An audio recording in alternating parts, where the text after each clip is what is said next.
Hi Adam, this is Shirley. Very nice to meet you. Nice and today I would like to ask you some questions regarding to the GasZero project. I know you guys attend the Token 2049, and how do you think about it? You like it? Yeah, I like it. TOKEN2049 actually become one of the signature events, Yes. especially in Asia. So last year I was here, is very crowded, and this year is also crowded but different, because you see a lot of projects actually they keep building during the bearish markets.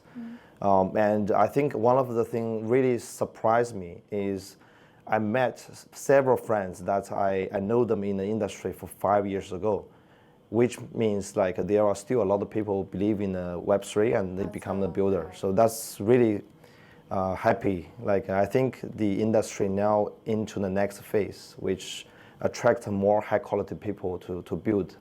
That's awesome. Yeah. Also, I know you attended the event hosted by the ABCDE Capital. Tell me more about it. Also, it's a hackathon, right? Also, what's the role of you guys, and what's the connection with you guys and the ABCDE Capital? Yeah, I think the thing is ABCDE Capital, they are pretty focused on the hardcore technology, especially related to Web3 is ZK. There are ZK Proof and ZK Bridge, and also hardware acceleration. That's right, yeah. So at the beginning, we flew to San Francisco, so that in the Palo Alto, there is a Science of Blockchain, basically what we call Stanford Blockchain Week. And there are a lot of events there. So, and then I flew back. There is the events is called the ZK Hackathon by the ABCDE. And I think it's one of their first hackathon within the ZK vertical, and they were running for 4 weeks, maybe over 100 teams or 150 teams. Really? Yeah, they registered, yeah. but only 20-ish So become. you guys are one of them, right? Yeah, we actually participated quite early, and I think we are one of the team that's putting 5 people to combine together and just showing what we do. Wow, that's really awesome. So I also heard someone from your team say you only have few people and you come to the ZK field quite soon, it's not a long time. And tell me about experience. How do you enter this field, and was it past experience before? Yeah, definitely. I probably give a little bit introduction to myself. My major was in telecommunication engineer.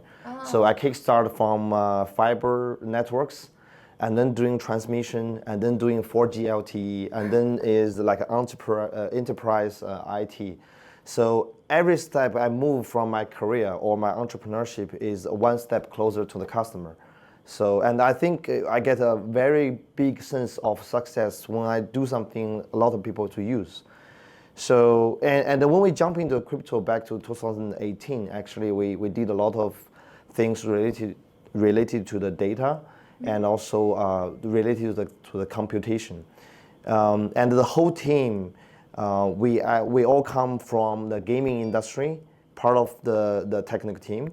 And we built one of the, I would say, popular trading card game on Binance Chain before. Oh, really? Yeah, and then we found there were a lot of issues when we trying to get in new customers and when trying to retain old customers.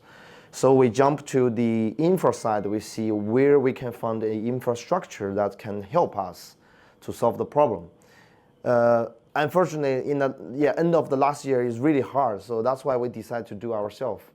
But the good thing is we know a lot of deep tech PhDs, and also who are really good into the ZK industries. We think we can borrow some ideas from existing layer 2 projects and adding some our own experience to become one of the infrastructure that's closest to the end clients. That's quite interesting, because normally the company began from the bottom, the bottom layer, the base layer, and then they began layer up. Yeah. But you guys from the bottom, from the top. Yeah, top-down strategy. Yeah, top-down. Kind of different, yeah. Yes. Also some Chinese company, like Alibaba and the Tencent, they also have the applications. Like for the end user, they found some like problems, and then they began to make the cloud, the things, other things. Yeah, exactly. Yeah. I think the mentality is more like a first principle. Yes. So yes, you're funding something you need to solve in a client base, and then you figure out a way to meet the requirements. Yeah. So for this industry, I think in the last 4 or 5 years, the customer acquisition from the Web 2 to Web 3 majorly related to exchange at the beginning, and then with the NFT projects, and then with the GameFi project afterwards. So we see there's a lot of opportunities to contact the users using end application use cases. But there was so many focus on the infrastructures. Infrastructures, they all compare with each other about the advancements of the technology. But sometimes the advancement of the technology is not directly target the needs of the customer. So that's why we want to change the pace.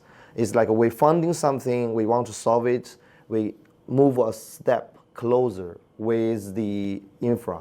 And then we move another use case, we move step further. So that's a top-down mechanism. That's different physiology. Because what tricky thing is, most of the venture capitals, they want to fund something certain. Like especially for the crypto world, it's like developing so fast. So most of the venture capital, they want just support the infrastructures. Yeah. So they have the money, they have the cash, but they don't have the users. That's not a problem for them now. But you guys have different.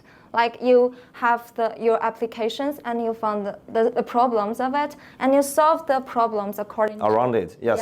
Yeah. Quite interesting. It's like a government. They invest a lot of like infrastructures. Some city you will see they are out of people. There's no population. So that's the similar issue. Like you're building some place and there's no population. Yes. But within Web3, you imagine every application is like a little nation. So you need to increase your GDP. You need to increase your population. So that's where we come from. Yeah. Now talk more about the GasZero product. Like tell me more about it. Like have the basic introduction. Yeah, so we're trying to make this as simple as possible. We're trying to build a zero gas infrastructure for trusted users. So right now we use the technology is ZK rollup and building on top of Ethereum. Basically, the gas fee have a very important function within the blockchain networks. Yes. So they using the economic model to bring security. And the actually resource calculator, and the third one is they trying to resequencing all the transactions. So that's the key point. And we're trying to lower the barriers for users coming to the Web3 to a bare minimum. So that's why we're trying to eliminate every barriers. Coming to a bigger horizon is, for the industry, if we're trying to attract Web 2 users to Web 3, so they're gonna come past to 3 stages. The first one is they're gonna register with the wallet address, and then they're gonna buy some cryptos, become a crypto holders, and the third one is they become a Web 3 users who have the mindset to manage their assets, and then they interact with the smart contract, which they believe is trustless. So, but we can see for the first funnel, there are a lot of questions about the seed phrase, why should I do things? So, but in the last 1 year, I see a lot of solutions about the MPC wallet and also the AA wallet with the social login function. Yeah. So that's actually increased a lot of the conversion rate. Yeah. However, with a wallet address is not means they are Web3 users. So they need to understand how crypto works. So they come to like why should I buy crypto? And then they jump into crypto holders. They need to figure out how do I put the fiat money to cryptos. And then there's another thing comes out. Like if I want to transfer a crypto like a USDT on the Ethereum network from A account to B account, you need a gas fee. And the gas fee is Ethereum. So you guys like the middle, well, in the middle, right? I mean like in the base side you have different wallets cooperate with each other. So you mentioned AA was so the UOA wallet. So you compatible with both or like only UOA or AA? The thing is, there are a lot of projects already done that job. We don't like rebuild things that people are already built in a really good level. So we basically, you consider us as a layer 2 with the EVM compatible. Yes. So AA wallets is also support in our system. So they basically just the smart contracts. That's So with the flexible. It's quite flexible. Why we design our system on a node level? Because if you're writing contract on top of a contract, you're basically making multiple calls between contracts, and that's also cost extra. Yeah, exactly. Extra calculation power. So. Yes. In that case, if you want to do zero gas and you using a paymaster model, which is sponsored by third party, you introduce more costs in the overall system. So that's why we think it's not fair for the people who sponsor extra money. Like if you want to spend $1 here and you sponsor like a 1.2, so that makes no sense to you. Yeah. So tell me more about the GameFi field, because it seems like quite nature for you guys to enter to the GameFi field and offer the services for them. Like I know like GameFi was a very hype here, but tell me more about like how you cooperate with GameFi projects, what you offer for them, what kind of like problem you see from the GameFi project, because you mentioned it before, like. Exactly. So because we came from the background, so we understand what user needs and also what's the builder's needs. So the core things we think like in the universal level, the value proposition of our infrastructure is we offer affordable infrastructure and also defensible, which is secure, even in a zero gas environment. And the last one is a very justifiable, which means if you're using this model to rebuild your own economic model, you will have more users and also you have a longer retention rate. So that's what exactly the GameFi builders they are looking for. And for the end users, they just enjoy the game. So like there's no frictions. I like your idea of different levels. Like the people don't have any knowledge about crypto. It doesn't matter. They don't have to learn so many things. And for the middle users, you have use cases. For the really like professional or advanced users, they can also play around it. So yeah, definitely. Yeah. Actually, in the 11th September, we announced our testnet to goes public testing, and on the keynote speech, I use a metaphor. It's like every Web3 users, they actually deserve a certificate of executive MBA. Because you're starting like why Bitcoin was money, and why you actually should buy things like cryptos. It's non-stop questions. That's right. You have a lot of questions. You're starting from like where the value comes from. So that's the fundamental of economics, like Adam Smith's Wealth of Nation. And then you come to the OTC. You need to go through a lot of questions like to prove you are the person and the money is legit. And then you come to the rest is like how do you operate and how do you bridge one asset to the other chain, and how you actually interact and making DeFi and getting revenues. So that's like from theoretical and past tests, and you have a practical. That's exactly what MBA. Oh, Korea is only I want to play a game. I just want to play a game. Yeah, so that's why we see there is a huge opportunities that if we're trying to getting more users from Web 2 to Web 3, and we're trying to replicate the success model of a freemium model in Web 2 to Web 3. You break the frictions for the users to enter. Yeah, it's more like you come here first, and then you stay for the service, and then you pay for the value. So that's the 3 steps for the freemium model. Because you come and you pay first.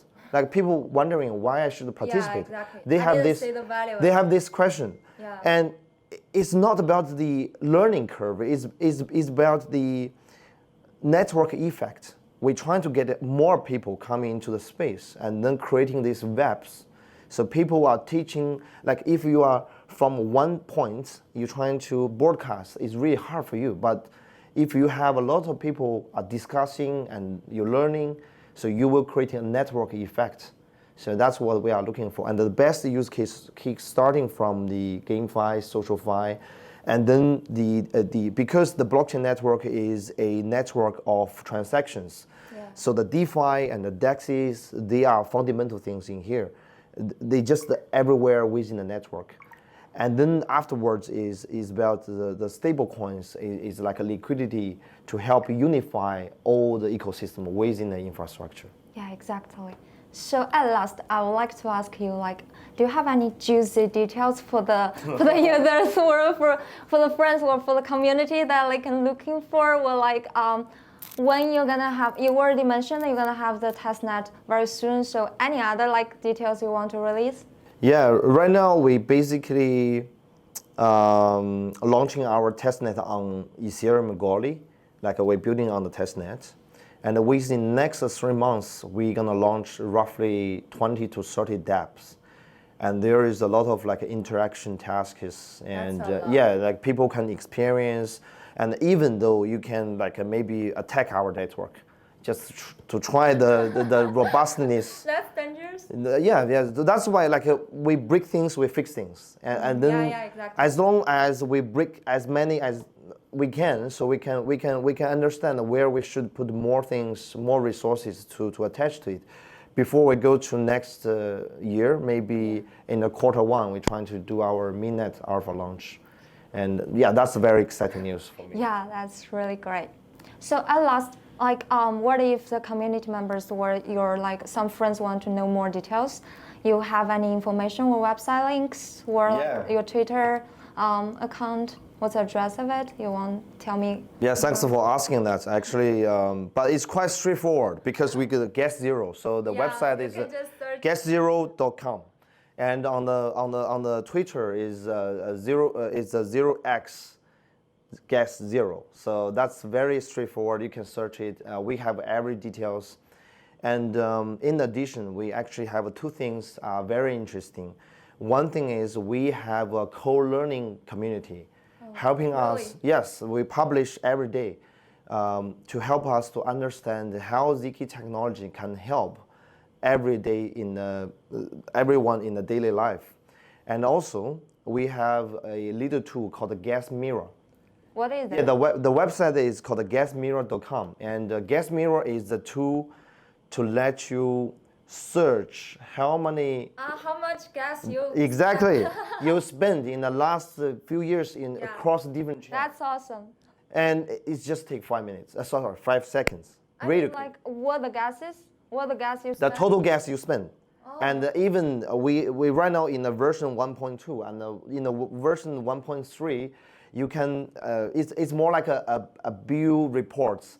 When you do the first interaction with the chain, how much you spend on different chains, and what's a smart contract you interact. So it's combine different chains? Yes. So what if like I have different accounts? What if I'm AA accounts?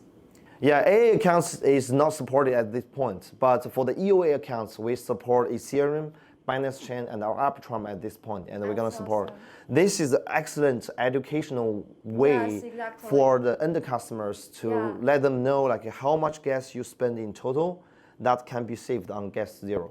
It just take away, you know, like sometimes I buy the delivery food and I know like maybe each one is like just $20, but if you say like the hurry is a lot. Yeah, you will be shocked. You'll be shocked. So I won't buy food by myself. One of our team member actually in the DeFi summer, he spent more than 30,000 US dollars on the gas fee. It's shocked. Yeah, and I will make a call to the whole community. It's like because it's on our testnets, I encourage everyone to play with the dApp. Just destroy our testnets. I think people are gonna love it. It's quite interesting. Yeah, we have a bounty program and a bug bounty program. Yes, and also with the interaction tasks. Please check it out. Yeah. Thank you. Thank you. Thank you, Sherry. Thank you, Adam. Really good.